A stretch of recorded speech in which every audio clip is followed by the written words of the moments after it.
All right, friends, good morning. We've got a lesson for you. Today we are going to be reading a poem called Interflora. It is an old-fashioned poem, but from a modern author. And let's jump right in. So, a little bit of history. You're going to be taking some notes here on sonnets. Sonnets date back way to the 1500s. They're one of the older forms of poetry. Many famous love poems have been written in the form of the sonnet. One of the well-known collection of love sonnets is Elizabeth Barrett Browning's Sonnets from the Portuguese, which she wrote to her husband, the poet Robert Browning. More to come about her and him later. This poem connects to those two. Also, have you ever heard of Shakespeare?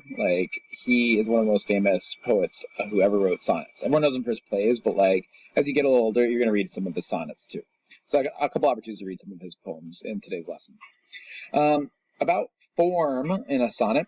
Sonnet is a form of lyric poetry that expresses personal thoughts and feelings and has a musical quality. It always has 14 lines. This is exactly how many lines it has to have to be a sonnet. It follows a strict rhyme scheme or pattern of end rhymes, such as A, B, B, A, B, B, A, C, D, C, D, C, D, or A, B, A, B, C, D, C, D, E, F, E, F, G, G. There's fancy language that I call Shakespearean or Elizabethan sonnets or Petrarchan sonnets, but that's really not that important. Just know that there are certain rhyme schemes that have to happen in the poem.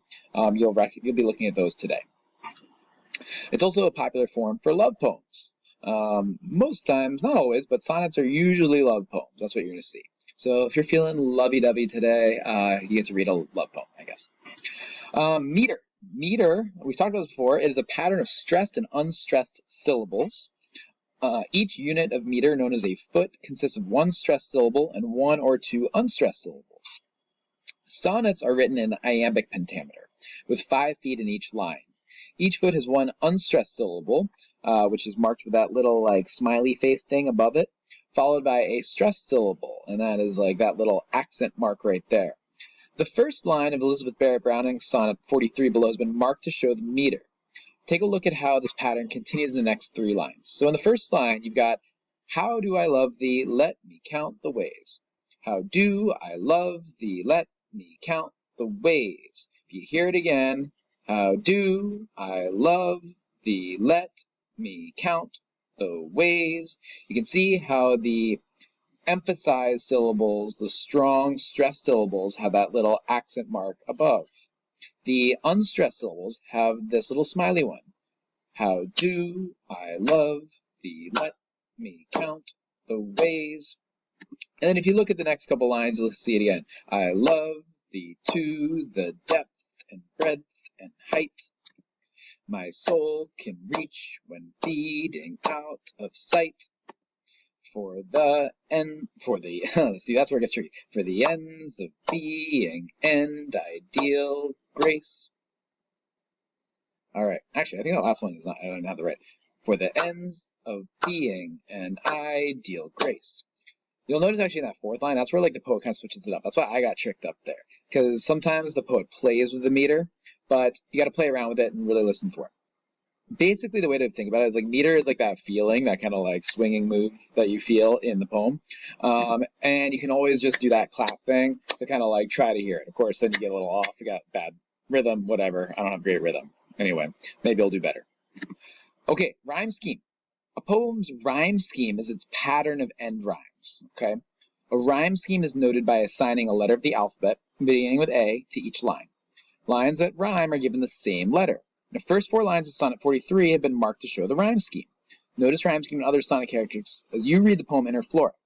So in the same one, how do I love thee, let me count the ways. I love thee to the depth and breadth and height. My soul can reach when feeling out of sight. The ends of being an ideal grace.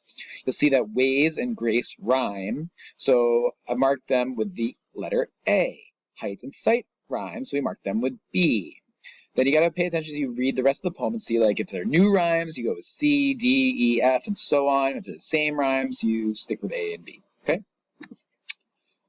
Yes, I know poems don't always have to rhyme, but in a sonnet, they always do. Okay? All right. Irony. Irony is a literary device used to show a special kind of contrast between appearance and reality. Writers often use irony to create humor. Now, there are 3 types of irony frequently used in literature: situational, dramatic, and verbal. Okay, so we're going to be looking at those on the next slide. Basically, irony is that contrast between appearance and reality. So, of course, in this silly image below, which I love, the irony of it, right? That he's using an iron to iron his face. It's ironic, okay? It's that contrast between what we expect and what we see. Let's look a little bit more specific. When what seems to be is different from what is. So, 3 types of irony. Situational irony, looking across. The definition is when a character or the reader expects one thing, but something very different happens or is true. So, for example, like when you buy a Coke and there's Pepsi inside, this would be ironic because, of course, they taste very similar. But yes, if you open one, you expect the other. Dramatic irony, when the reader knows something that a character does not know. So in the scary movie, when you know the killer is right behind the person, but the character doesn't know it yet. You see it, they don't. This is dramatic irony. Now, granted, this may not be humorous. Maybe if you're sick and twisted, some of you I'm sure are, find that kind of funny. You might be laughing at the guy who's about to get slashed up by the murderer. But generally, dramatic irony, it doesn't have to be funny. Verbal irony is when a character says one thing but means another. Kind of like sarcasm, okay? Some of you are so good at sarcasm. You're such an athlete, said the kid who just missed. Said to the kid who just missed throwing their paper in the garbage, Josh. This happens all the time. Anyway, again, irony. Iron Man ironing his clothes.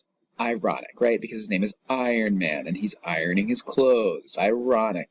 This is sort of probably situational irony because we're expecting one thing, something different is happening. He's Iron Man, right? Okay, that's what makes him ironic. All right, that's let's see. So in terms of this poem, we'll get to this in a little bit. I'm going to do a different video for the poem if you're interested in understanding the poem a bit more, okay? Those are your notes for the poem.